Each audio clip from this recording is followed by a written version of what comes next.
Hello guys, എല്ലാവർക്കും സുഖാണോ? അപ്പോൾ ഇന്ന് നമുക്കൊരു അടിപൊളി ചിക്കൻ റൈസ് റെസിപ്പി കണ്ടാലോ? Tomato chicken rice. ഈ ടൊമാറ്റോ ചിക്കൻ റൈസ് ഉണ്ടാക്കാൻ വളരെ ഈസി ആട്ടാ. ഞാനിത് ഉണ്ടാക്കുന്നത് കുക്കറിലാണ്. അപ്പോൾ ഇതൊരു 1 പോട്ട് ചിക്കൻ റൈസ് ആണെന്ന് കൂടി പറയാം. മഞ്ഞളും മുളകും ആവശ്യത്തിനുള്ള ഉപ്പും മാത്രം ചേർത്ത് മാരിനേറ്റ് ചെയ്ത് വെച്ചിട്ടുള്ള ചിക്കൻ. ഇതൊരു 15 മിനിറ്റ്സ് ഞാൻ മാരിനേറ്റ് ചെയ്ത് വെച്ചിട്ടുണ്ട്. അത് കുറച്ച് ഓയിൽ ഒഴിച്ചിട്ട് ജസ്റ്റ് ഒന്ന് സോട്ട് ചെയ്ത് ചെറുതായിട്ടൊന്ന് പൊരിച്ചെടുക്കാം. വലുതായിട്ട്, അതായത് ഡ്രൈ ഫ്രൈ ആവണ്ട, ചെറുതായിട്ടൊന്ന് പൊരിച്ചെടുക്കാം. ഇങ്ങനെ പൊരിച്ചെടുക്കുമ്പോൾ രണ്ടുണ്ട് ഗുണം. ഒന്ന്, ആ ചിക്കന് നമുക്കൊന്ന് ഫ്രൈ ആയിട്ടുള്ള ഒരു ടേസ്റ്റ് കിട്ടും. രണ്ട്, ഈ ചിക്കൻ്റെ ചെറിയൊരു സ്റ്റോക്ക് ഈ എണ്ണയിലേക്ക് ഇറങ്ങും, നമ്മൾ ഈ ചേർത്തിട്ടുള്ള ഓയിലേക്ക് ഇറങ്ങും. അപ്പോൾ അത് റൈസിന് കൂടുതൽ ടേസ്റ്റ് ഉണ്ടാക്കും. പിന്നെ ഒരു ചെറിയ സവാള ചേർത്ത് കൊടുത്തിട്ടുണ്ട്. അത് നിങ്ങൾക്ക് ഏത് ഷേപ്പിലും അരിഞ്ഞെടുക്കാം. ഞാൻ അരിയുന്ന സമയത്ത് ഈ ഒരു ഷേപ്പിലായിപ്പോയി, അതുകൊണ്ട് ഇങ്ങനെ ചേർത്ത്. പിന്നെ അതിലേക്ക് ഇഞ്ചി വെളുത്തുള്ളി ചതച്ചത് കൂടി ചേർത്ത് കൊടുക്കാം. നീളത്തിലരിഞ്ഞ 2 പച്ചമുളക് കൂടി ചേർത്ത് കൊടുക്കാം. പിന്നെ അതിലേക്ക് ഒരു 3 ടൊമാറ്റോ, ഒരു മീഡിയം സൈസ് ടൊമാറ്റോ പ്യൂരിയാക്കി അതും കൂടി ചേർത്ത് കൊടുക്കാം.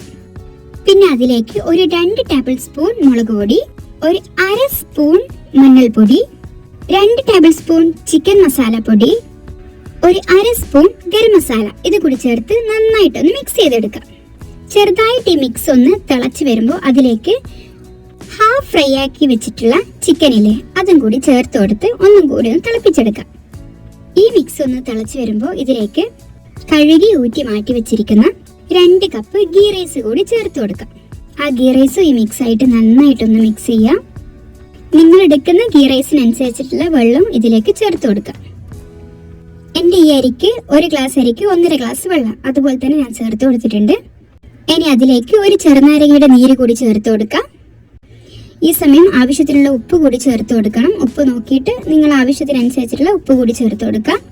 കുറച്ച് മല്ലിയില അരിഞ്ഞത് കൂടി ചേർത്ത് കൊടുക്കാം. പിന്നെ ചെറിയൊരു ടേസ്റ്റ് ഞാൻ കുറച്ച് ഗീ കൂടി ചേർത്ത് കൊടുക്കുന്നുണ്ട്. നന്നായിട്ടൊന്ന് മിക്സ് ചെയ്ത് കുക്കർ അടച്ച് വെച്ച് ലോ ഫ്ലെയിമിൽ ഇടുക. ഇനി അതിന് ഒറ്റ വിസിൽ വരുമ്പോൾ അത് ഓഫ് ആക്കി എടുക്കാം. ഒരു 10 മിനിറ്റ് കഴിഞ്ഞ് മാത്രം ഈ കുക്കർ ഒന്ന് ഓപ്പൺ ചെയ്തെടുക്കാം. ഒരു 10 മിനിറ്റ് എന്തായാലും നിങ്ങൾ റെസ്റ്റ് ചെയ്യാൻ വെക്കണം കേട്ടോ. അപ്പോഴാണ് ഈ റൈസ് ഒരു പെർഫെക്റ്റ് ആയിട്ട് കിട്ടുക.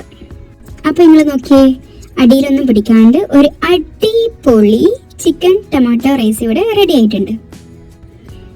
രാത്രിയിൽ പെട്ടെന്ന് ഒരു ഗസ്റ്റ് വന്നാൽ ഇത് നമുക്കൊരു ഡിന്നർ ആക്കാം.